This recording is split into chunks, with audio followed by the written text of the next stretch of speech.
الحمد لله رب العالمين، والصلاة والسلام على أشرف الأنبياء والمرسلين نبينا محمد وعلى آله وصحبه أجمعين. قال الله تعالى: يا أيها الذين آمنوا إن جاءكم فاسق بنبأ فتبينوا. برادران اسلام، دینی اور ملی بھائیوں، دوستوں اور ساتھیوں، چند مہینوں پہلے شیعیت، رافضیت، سبعیت کے بانی عبداللہ بن سبا کے بارے میں جب حقائق پیش کیے گئے تو شیعہ کے اندر بوکھلاہٹ پیدا ہو گئی اور کہنے لگے کہ عبداللہ ابن سبا حقیقت نہیں بلکہ افسانہ ہے. اس لیے مناسب سمجھا کہ اہل سنت والجماعت کے حوالے پیش کرنے کے بجائے رافضی، مجوسی، سبائی ہی کی کتابوں سے عبداللہ ابن سبا کے وجود کی حقیقت اجاگر کی جائے. اس سلسلے میں تقریباً 10 حوالے پیش کرنے کی کوشش کرتا ہوں. اللہ رب العالمین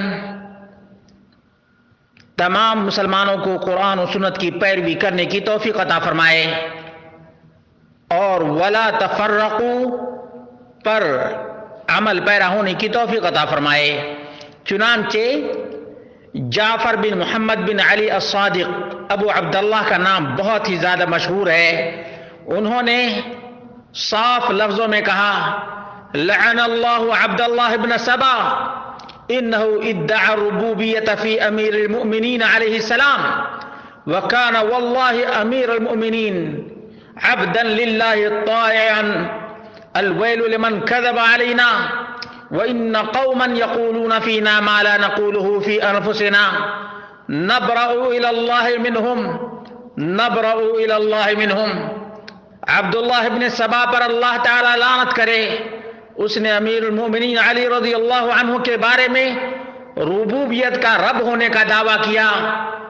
اللہ کی قسم، امیر المومنین علی رضی اللہ عنہ تو اللہ کے اطاعت شعار بندے تھے. تباہی ہے اس کے لیے جو ہم پر جھوٹ بولتا ہے.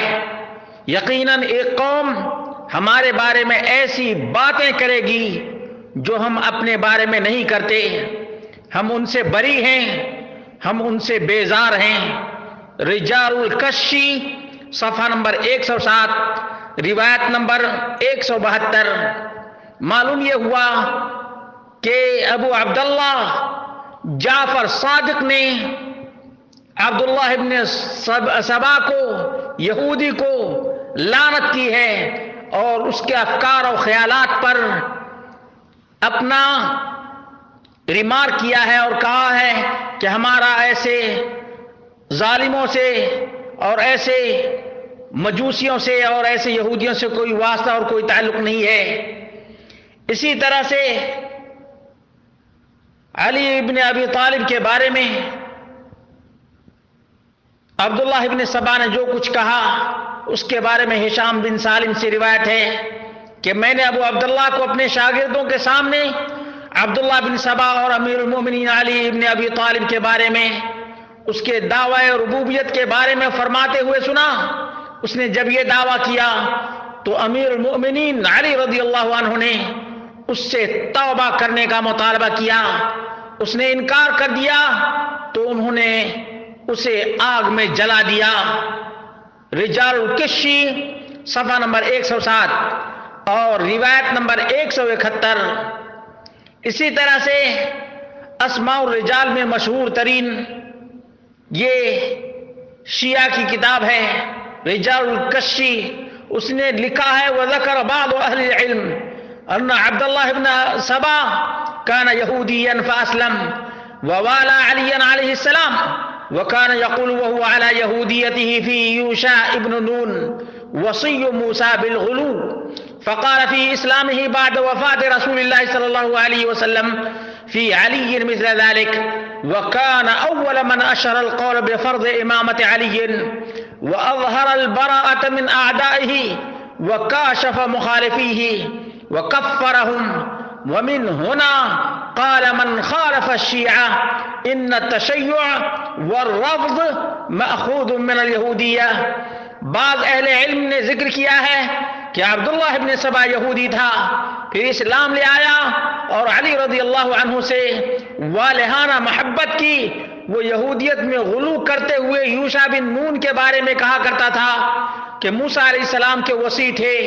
پھر مسلمان ہونے کے بعد وہ علی رضی اللہ عنہ کے بارے میں اسی طرح کہنے لگا کہ اللہ کے رسول صلی اللہ علیہ وسلم کی وفات کے بعد آپ ہی وصی ہیں، اور سب سے پہلے علی رضی اللہ عنہ کی امامت کے بارے میں اسی منحوس نے شوشہ چھوڑا تھا۔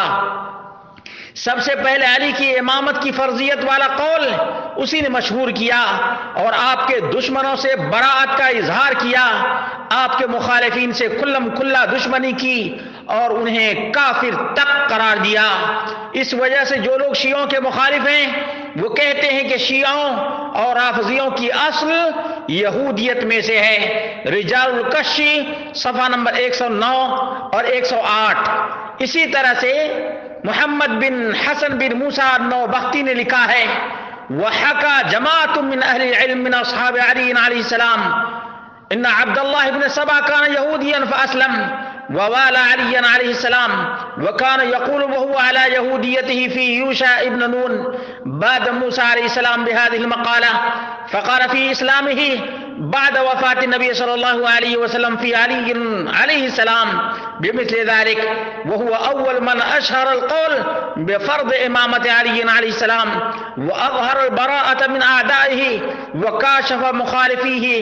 فمن هناك قال من خالف الشيعة أن أصل الرفض مأخوذ من اليهودية. علی رضی اللہ عنہ کے شاگردوں اور متبعین میں سے علماء کی ایک جماعت نے ذکر کیا ہے کہ عبداللہ بن سبا یہودی تھا، پھر اسلام لے آیا اور علی رضی اللہ عنہ سے والہانہ محبت کی۔ وہ اپنی یہودیت میں موسیٰ علیہ السلام کے بعد یوشع بن نون کے بارے میں ایسا کلام کرتا تھا، پھر اس نے نبی اکرم صلی اللہ علیہ وسلم کی وفات کے بعد علی رضی اللہ عنہ کے بارے میں ایسی بات کہی۔ سب سے پہلے علی رضی اللہ عنہ کی امامت کی فرضیت کا قول اسی عبداللہ بن سبا نے مشہور کیا۔ اس نے آپ کے دشمنوں سے برات کا اظہار کیا اور آپ کے مخالفین سے کھلم کھلا دشمنی کی۔ اسی وجہ سے جو شیعہ کا مخالف ہے وہ کہتا ہے کہ رافضیوں کی اصل یہودیت سے نکالی گئی ہے۔ فرق الشیعہ للنوبختی صفحہ نمبر 22۔ نوجوانوں تم خود غور کرو، میں نے اہل سنت والجماعت کے حوالوں کو چھوڑ دیا ہے، صرف شیعہ کی کتابوں کے یہ حوالے پیش کیے ہیں، شیعہ کی کتابوں کے یہ سب حوالے ہیں۔ اس لیے مسلمانوں غور کرو کہ یہ عبداللہ ابن سبا ملعون ہے، اسے علی رضی اللہ عنہ نے جلا دیا تھا۔ تنقیح المقال جلد نمبر 1 صفحہ نمبر 89 ہے، روایت نمبر 6872 ہے۔ اسی طرح سے ابو جعفر محمد بن حسن الطوسی جس کی وفات 460 ہجری میں ہوئی ہے، اس نے لکھا عبداللہ ابن سبا الذي رجع الى الكفر واظهر الغلو، عبداللہ ابن سبا جو کفر کی طرف لوٹ گیا اور غلو کا اظہار کیا۔ رجال الطوسی صفحہ نمبر 51۔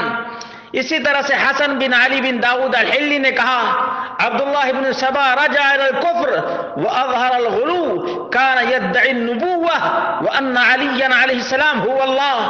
عبداللہ ابن سبا کفر کی طرف لوٹ گیا اور غلو کا اظہار کیا، وہ نبوت کا دعویٰ کرتا تھا اور یہ کہا کرتا تھا کہ علی رضی اللہ عنہ اللہ ہیں۔ کتاب الرجال صفحہ نمبر 254 الجزء الثانی۔ اسی طرح سے المقالات والفرق سعد بن عبداللہ الاشعری القمی صفحہ نمبر 21 اور دیگر کتابوں کے اندر صاف طور سے لکھا ہوا ہے، قاموس الرجال للتستری جلد نمبر 5 صفحہ نمبر 463. اسی طرح سے معجم رجال الحدیث للخوئی جلد نمبر 10 صفحہ نمبر 200. شیعیت تصنیف ڈاکٹر محمد البنداری مترجم اردو صفحہ نمبر 56 ہے. دیکھا میرے بھائیوں، دوستوں اور ساتھیوں، یہی وہ ملعون سبائی عبداللہ ابن سبا یہودی جس نے علی رضی اللہ عنہ کو اللہ بنایا، رب بنایا، اور علی کی امامت کی فرضیت کو اسی نے عام کیا. اسی طرح سے دیکھو شیعوں کی کتابوں کے مشہور امام مامقانی ہیں، اس نے اسماء الرجال کی کتاب میں لکھا ہے، عبداللہ ابن سبا غالی ملعون حرقہ امیر المومنین، امیر المومنین علی رضی اللہ عنہ نے عبداللہ ابن سبا کو جلا دیا تھا. یہ تمام کے تمام حوالہ جات تمہارے سامنے ہیں نوجوانوں. اب اگر کوئی شیعہ رافضی مجوسی سبائی عبداللہ ابن سبا کے وجود کا انکار کرے تو اس کے سامنے یہ کتابوں کے حوالے دے دو اور کہہ دو کہ دیکھو تمہاری کتاب کے اندر صاف لکھا ہوا ہے کہ عبداللہ ابن سبا ملعون ہے، اسے علی رضی اللہ عنہ نے جلا دیا تھا. تنقیح المقال جلد نمبر 1 صفحہ نمبر 89 ہے، روایت نمبر 6872 ہے. اللہ رب العالمین سے دعا کرتے ہیں، اللہ رب العالمین ہم سب کو جب تک اس دنیا میں رکھے کلمہ لا الہ الا اللہ محمد رسول اللہ پہ زندہ رکھے اور کتاب و سنت کی آبیاری کرنے کی توفیق عطا فرمائے، اور تمام تر پگڈنڈیوں، چاہے خوارج ہوں، چاہے شیعہ رافضی مجوسی ہوں، سبائی ہوں، یا دیگر گمراہ فرقے ہوں، ان تمام فرقوں سے الگ ہو کر کتاب و سنت کی پیروی کرنے کی ہم سب کو توفیق عطا فرمائے.